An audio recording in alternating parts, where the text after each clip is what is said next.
नमस्कार मित्रांनो, ठरलं तर मग या मालिकेच्या आजच्या भागात आता सायली अर्जुनने कशा पद्धतीने प्रियाला एक्सपोज केला आहे तेच या भागामध्ये दाखवले. जबरदस्त असा हा एपिसोड होणार आहे, त्यामुळे व्हिडिओ शेवटपर्यंत नक्कीच बघा. सगळ्यात आधी अर्जुनने अधिराजला कॉल केलेला असतो आणि अधिराजला कॉल करून विचारलेलं असतं की प्रिया तुझ्यासोबतच आहे का आणि ती तुलाच भेटायला येणार आहे का. त्यावर अधिराजही अर्जुनला सांगतो की हो, प्रिया मलाच भेटायला येणार आहे. तसा तिने मला कॉल केला होता. दुसरीकडे विमल हाक मारत असते आणि विमल सांगत असते की सायली ताई, तुमचा फोन वाजतोय, तुम्हाला फोन आलेला आहे. खरं तर ना तुम्हाला फोन केलाय तो म्हणजे बघा कुसुमताईंनी. कुसुमताईंचा फोन आलाय हा बघण्यासाठी सायली लगेच जाते. तर सायली बघते तर काय, कुसुमताईंचा फोन तर आलेलाच असतो, पण त्या आधी ना स्त्रीचा फोन आलेला असतो. त्याने लोकेशनही पाठवलेलं असतं आणि हे सगळं काही त्या प्रियानेच उचललेला होता फोन आणि ह्या सगळ्या गोष्टींमुळे ती घराबाहेर पडली आहे. मग आता ती स्त्रीला गाठेल, आपल्याला त्याच्या आधी जायला हवं असं सायली अर्जुनला सांगत असते. अर्जुनही सायलीला म्हणतो की हो, तुझं आता एकदम बरोबर आहे, आपल्याला पोहोचायला हवं योग्य वेळेवर तिथे. मग आता काय त्यांचा प्रश्न असतो की कसं जायचं. मग दोघेही जण येतात आणि दोघी जण आता बोलत असतात की आम्ही जरा जाऊन येतो, हा आमचं जरा काम आहे. परंतु आता त्याला काही दोघी जण म्हणजेच अर्जुनला आणि सायलीला प्रताप आणि कल्पना काही पाठवत नसतात. ते सरळ सांगतात की नाही, तुम्हाला आम्ही कुठेही जाऊ देणार नाही, म्हणजे नाही, तुम्हाला इथेच थांबावं लागेल असंही आता सांगितलं जातं. मग त्याच वेळेला मात्र इथेच का थांबायचं, तुम्हाला कळते का या आधी सुद्धा काय काय झालं, विनाकारण घराबाहेर पडायचं नाही असं देखील आता अर्जुन आणि सायलीला कल्पना आणि त्याचसोबत प्रताप सांगू लागतात. कल्पना आणि प्रताप जेव्हा या सगळ्या गोष्टी सांगतात तेव्हा आता ते म्हणत असतात की हे ना असं सांगून ऐकणार नाहीये, त्यापेक्षा आपण एक काम करूया, आपण ना इकडून उठून जाऊया, तेव्हाच हे दोघेही जण शांत बसतील. मग आता सायली अर्जुनला घराबाहेर पाठवायची परवानगी काही भेटलेली नसते, त्यामुळेच आता सायली अर्जुन तिथेच थांबलेले असतात. म्हणत असतो की आता काय करायचं आपल्याला, तर आता बाहेर काही पडू देणार नाहीये. त्याच वेळेला आता सायली म्हणत असते की थांबा. सायलीने लगेच ईश्वरी आणि काव्याला कॉल केलेला असतो आणि ईश्वरी आणि काव्या लगेचच सायलीसाठी तयार असतात. सायलीला म्हणत असतात की तू टेन्शन घेऊ नकोस, आम्ही येतोय, काय करायचं आहे तेवढं फक्त सांग. मग सायली त्यांना कामाची यादी पूर्णपणे सांगते. सायली म्हणत असते की तुम्हाला तर माहितीच आहे अर्जुन यांचं काय झालं होतं. त्यावर आता सायलीला काव्या म्हणत असते की हो, आम्हाला माहिती आहे, खरंच जे काही झालं ते खूपच भयंकर असं होतं, पण त्या सगळ्यात ना आपले अर्जुन भाऊजी सुटले ना, ते बरं झालं.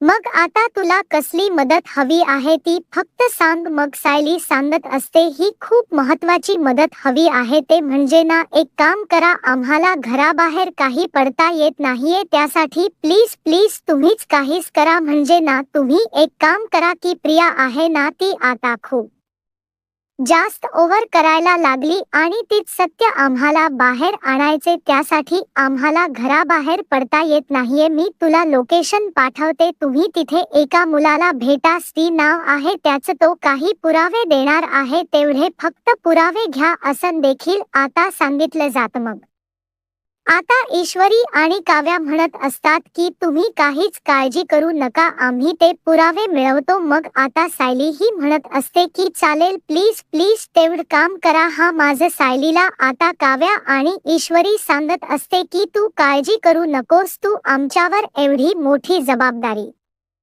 सोपवली आहेस ना, तर आम्ही तुझं काम एकदम चोखपणे करणार, तू काळजी करूच नको असं देखील आता म्हटलेलं असतं. जेव्हा आता या सगळ्या गोष्टी सांगितल्या जातात ना, तेव्हा मात्र आता ईश्वरी आणि काव्या दोघीही पटकन तयारीला लागतात, कारण त्यांना आता खूप महत्त्वपूर्ण असं काम करायचं होतं आणि त्याच वेळेला इकडे मात्र आता काव्या आणि ईश्वरी या दोघीही जणी एकत्र भेटून ही मोठी जबाबदारी पार पाडणार असतात, पण दुसरीकडे मात्र आता सायली अर्जुनच्या डोक्यात अजूनही तेच टेन्शन असतं की कधी कधी सगळं काही व्यवस्थित होणार आहे, कधी ह्या सगळ्या गोष्टी व्यवस्थित होतील असं झालं होतं. आता काही ती प्रिया वाचत आणि ईश्वरी तयारच असतात, कारण त्यांना प्रियाला एक्सपोज करण्यासाठी महत्त्वपूर्ण भूमिका बजावायची असते. आधी जाऊन त्या स्त्रीला भेटायचं असतं तर ईश्वरी लगेचच कामाला लागते, पण दुसरीकडे आता त्या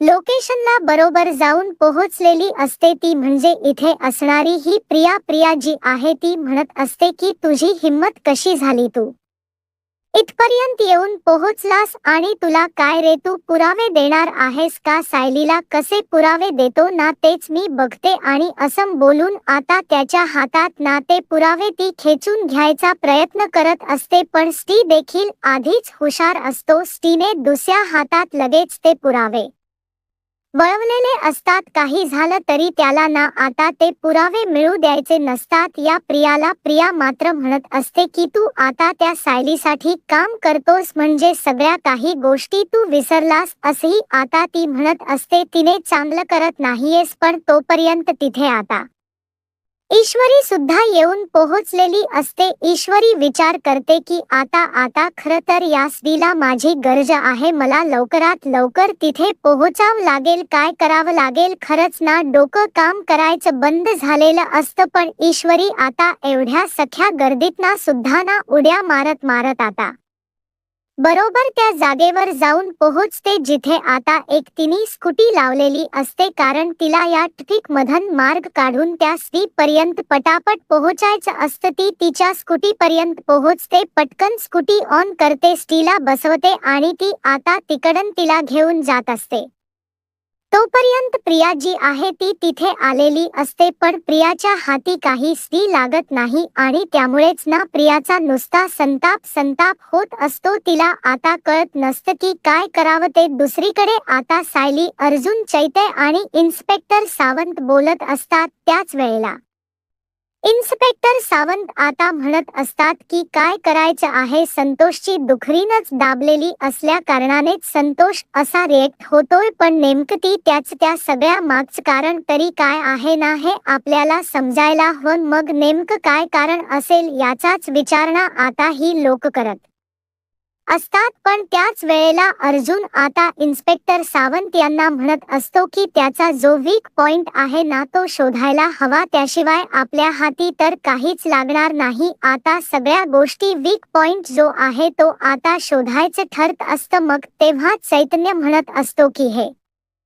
काम आहे ना मी एकदम चोखपणे करेन, तुम्ही काळजीच करू नका अशी आता चैतन्य सांगू लागतो. मग आता त्याच्या फॅमिलीमध्ये नेमके कोण कोण लोक आहेत ते बघा, म्हणजेच त्यांच्या फॅमिलीला भेट द्या. फॅमिलीला भेट दिल्यानंतरच ह्या गोष्टी कळतील, त्याचा वेग पॉइंट कळेल, त्याशिवाय आपलं काम होणार नाहीये असंही आता म्हटलं जात. त्यावर चैतन्याने आता एवढी मोठी जबाबदारी घेतलेली असते. अर्जुन, सायलीने आज प्रियाला कशाही काही कारणावरून एक्सपोज करायचं हेच ठरवलेलं होतं. त्यांचे एक मुद्दे होते, एक पॉइंट होते आणि त्यांना ते सगळं काही करायचं होतं. चैतन्य सुद्धा त्यांच्या बरोबरीला असतो. इन्स्पेक्टर सावंत बरोबर तो आता मदतीला जाणार असतो. दुसरीकडे प्रिया जी आहे ती आता रिक्षाने पोहोचलेली असते. तिने स्टीचा पाठलाग केलेला असतो ना, कारण स्टी तर स्कूटीने गेलेला असतो, पण त्याच्या आधीच ना इकडे मात्र आता ती काव्या आणि ईश्वरी दोघीही जणी एकमेकींना भेटलेल्या असतात. ईश्वरी आणि काव्या जेव्हा एकमेकींना भेटतात ना तेव्हा त्यांनी आधीच पुरावे गायब केलेले असतात आणि तेव्हा इकडे प्रिया ही काही विचार न करता काव्याला जोरात ढकलते, पण त्यावेळेला ईश्वरीने सावरलेलं असतं. ईश्वरीने ऐनवेळेला सावरल्यामुळे काव्या वाचता असते. मग काव्याला आता ईश्वरी म्हणत असते की काय मूर्ख आहे ही मुलगी, जराही विचार करत नाही कोणत्याही गोष्टीचा. मग आता काय करायचं? अगर तिच्याकडून काही वेगळी अपेक्षा ठेवू शकतो का आपण? भयंकर आहे बघती आपल्याला आता काही झालं तरी तिचे पुरावे सायली ताई पर्यंत पोहोचवायचे आहेत. इकडे आता प्रियाला खूप भारी वाटत असतं. प्रिया आता लगेचच त्या स्त्रीच्या मागे गेलेली असते, कारण स्टी ही तिकडन पळालेला असतो. स्टी तिला वेड्यात काढत असतो, जसन की आता ती ते पुरावे जाळूनच टाकणार आहे आणि स्त्रीने तिला आयती संधी दिलेली आहे. असंच काही स्त्रीने केलेलं असतं. स्त्री त्याच्या हातातले ते पुरावे काढून घ्यायचा प्रयत्न करत असतो, पण प्रिया ऐकत नसते. प्रिया म्हणत असते की तुला आता दाखवतेस, तू माझ्या विरोधात काम करतोस का? मग आता ते पुरावे त्या तिने हातात घेतलेले असतात आणि ती म्हणत असते की तुला आता दाखवते. आता हे पुरावे कसे सायली अर्जुनच्या हाती लागतात ना, तेच बघते. तर आता स्त्रीचं काम झालेलं असतं. स्त्री लगेच तिकडून निघून जातो, कारण त्याला आता पुढे घरी सुद्धा लवकरात लवकर पोहोचायचं असतं ना, इथेच अडकून राहायचं नसतं त्याला. तो लगेच तिकडून गायब होतो. तर दुसरीकडे मात्र आता प्रिया खूप जास्त खुश असते, कारण तिला असं वाटतं की तिच्या हातात ते पुरावे भेटलेले आहेत. पण काव्या आणि ईश्वरी इतक्या हुशार असतात ना, त्या उगाच इतक्या हुशार आहेत का? त्यांनी ना आधीच ना हे डॉक्युमेंट्स जे आहेत, जे काही पुरावे होते, ते सगळे गायब केलेले होते. त्यामुळे प्रियाचा इथं प्लॅनच ना जबरदस्त असा फसला होता प्रियाला. मग प्रियाच्या तोंडात ना शब्द फुटायचे बंद झालेले असतात. तोंड बिलकुलही तिचं उघडत नसतं. काय करावं सुचत नसतं. मग आता अश्विन म्हणतो की तू बोलणार आहेस का? तर सायली म्हणते की अश्विन भाऊजी, ती आता कसं बोलेल तुम्हाला? मी सगळं सांगते की हा माणूस कोण आहे ते. खरं तर ना प्रिया ज्या कंपनीत काम करते ना, त्या कंपनीचे हे मालक आहेत अधिराज सर देसाई. मग आता जेव्हा इकडे सायली ओळख करून देते, तेव्हा मात्र अश्विनला धक्का बसतो. अश्विन म्हणत असतो की काय, पण ही अधिरा कंपनीमध्ये काम करते ना अधिराज, तेव्हा तुम्हाला तिने वेड्यात काढलं होतं? ती तुम्हाला वेड बनवू पाहत होती का? तर या सगळ्या कारणामुळे, आणि तुम्हाला माहिती आहे का ह्यांच्या कंपनीत कामाला तर ती लागली आहे, पण कंपनीत कामाला जात नाही. ह्यांच्यासोबत ती भेटायला जात असते, कारण ह्यांच आणि हिचं काहीतरी सुरू आहे हे सुद्धा आता म्हटलं जातं. जेव्हा अश्विन समोर सायली या सगळ्याचा खुलासा करते ना, तेव्हा अश्विन मात्र अजूनही प्रियावरच विश्वास ठेवत असतो. तो म्हणत असतो की उगाच काही नका सांगू. काय चाललंय ना, हे सगळं चुकीचं आहे असं देखील आता बोललं जातं. पण त्याच वेळेला आता सायली ही म्हणत असते की नाही अश्विन भाऊजी, आज तर तुम्हाला विश्वास ठेवावाच लागेल, कारण तुमचा खूप मोठा गैरवापर केला जात आहे. तुमच्या पाठीत खंजीर खुपसला जातोय आणि ह्याचं सगळं काम प्रिया करते. त्यामुळे आम्ही ठरवलंच होतं, आज काही झालं तरी हेच सत्य तुमच्यासमोर आणायचं. अर्जुनही म्हणत असतो की अश्विन, तू जे काही प्रेम करतोस ना, ते पूर्णपणे चुकीच आहे. ही तुला फसवते. ही फक्त तुला निमित्त सांगते की मीटिंगला जाते, इकडे जाते, तिकडे जाते, पण ही खरंतर ना या माणसासोबत म्हणजेच या अधिराज सोबतच बाहेर फिरत असते. आता ही सध्या ती लोणावळ्याला जाऊन आलेली आहे. मग आता या सगळ्या गोष्टी जेव्हा आता समजतात ना, तेव्हा खूप मोठा धक्का बसतो. तेव्हा मात्र आता अस्मिता सुद्धा टेन्शन मध्ये येते. कल्पनालाही एकदम विचित्र वाटत असतं की आपल्या सुनेबद्दल इतकं बेकार बोललं जातंय, म्हणजे सुभेदारांचे नाव खराब करण्यासारखंच आहे ना. पण इथे सुद्धा आता प्रिया एवढं सगळं घडून सुद्धा स्वतःवरचे कोणतेच आरोप घेत नसते. ती सरळ म्हणते की काय किती घाण बोलाल तुम्ही लोक. अरे पण माझं लग्ना आधी हे सगळं अफेअर वगैरे होत, हे सगळं ठीक आहे अश्विन. लग्ना आधी तर सगळ्यांचंच असतं ना. मग अश्विनही म्हणत असतो की माझंही लग्ना आधी अफेअर होतं, माझाही एक पास्ट होता, पण मी ते सगळं काही सोडून येणा पुढे आलो. मी तुझाही तेव्हा स्वीकार केला, त्या सगळ्या गोष्टी विसरून. मग आता काय या सगळ्या गोष्टींचं काय, असंही आता विचारलं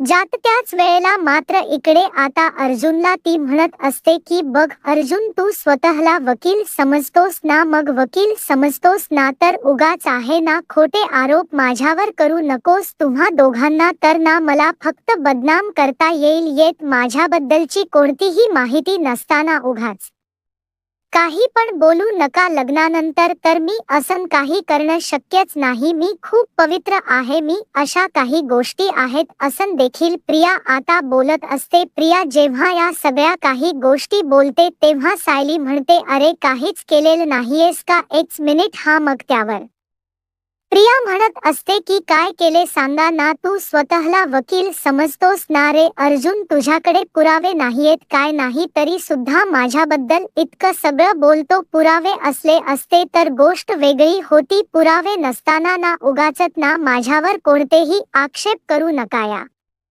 भाषेत प्रिया आता रागारागात बोलत असते. अर्जुन म्हणतो, ओके तुला पुरावे हवेत का, ठीक आहे भेटतील तुला पुरावे, पुरावेच ना, थांब एक मिनिट. आता अर्जुनने सुद्धा एकदम चालाकीने डोक चालवलेलं होतं. स्टीला बोलवलं जातं, स्टी आता तिथे येतो, त्याचसोबत काव्या आणि ईश्वरी सुद्धा, त्यांना सुद्धा बोलवलं जातं. स्त्री तिथे आल्यानंतर आता प्रिया घाबरते. प्रिया विचार करते की हा तर घरापर्यंत येऊन पोहोचलाय, पण ह्याच्याकडचे असणारे पुरावे तिने झालेले होते म्हणून तिला एकदम ओव्हर कॉन्फिडन्स होता, म्हणूनच आता स्त्री जेव्हा येतो तेव्हा ती त्याला म्हणते की तू कसा काय इथे, पण स्त्री तिला म्हणतो की तू सगळं काही विसरलीस का, याआधी आपण दोघजण एकत्र फिरायचो, एकत्र मजा केली आहे, तू माझी गर्लफ्रेंड होतीस, त्यासोबत माझ्यासोबतच ना अजून 3-4 जणांना हिने फसवलं आहे हिने. तर आता तुम्हाला एक गोष्ट सांगू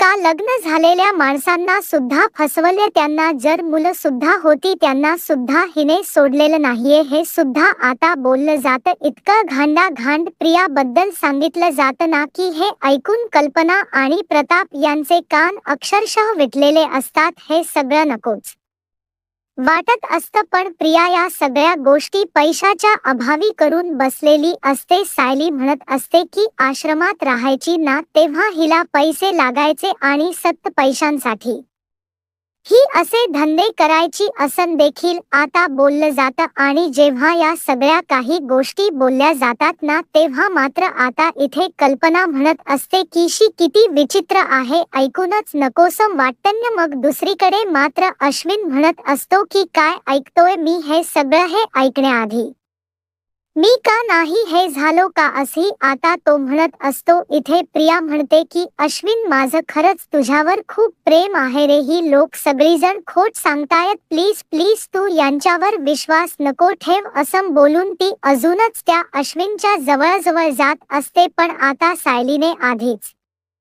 काव्या आणि ईश्वरीला पुरावे आणायला सांगितलेले असतात, सोबतच अधिराज सोबत सुद्धा तिने जी काही रंगीन रात्र घालवलेली होती लोणाव्याला, त्यासोबत बाकी इतरही अधिराजने सगळ्याच गोष्टींना रेकॉर्ड केलेल्या होत्या आणि या सगळ्या गोष्टींचे पुरावे अधिराजकडे होते आणि काव्या आणि ईश्वरीकडे स्त्री, त्याचसोबत इतर बॉयफ्रेंड सोबत जी काही प्रिया फिरली होती त्यासोबत त्यांचे लव्ह लेटर्स, या सगळ्या गोष्टी काव्या आणि ईश्वरीकडे होत्या. मग आता कल्पना ही म्हणत असते की किती भयंकर आहे हे सगळं आणि प्रियावर तोंड करून म्हणत असते की हे तुम्ही हे सगळं ना सायली अर्जुनच्या सांगण्यावरून होते, हे सगळं स्त्री हिच्या सांगण्यावरून करतोय, तू विश्वास ठेव अश्विन, मी तसं काही नाही करत. पण तेव्हा आता ईश्वरी आणि काव्या जेव्हा येतात ना तेव्हा मात्र आता लगेच ना मेन डोर बंद करून घेतात, कारण तिकना सगळं सत्य कळल्यानंतर काही झालं तरी प्रिया पळायला नको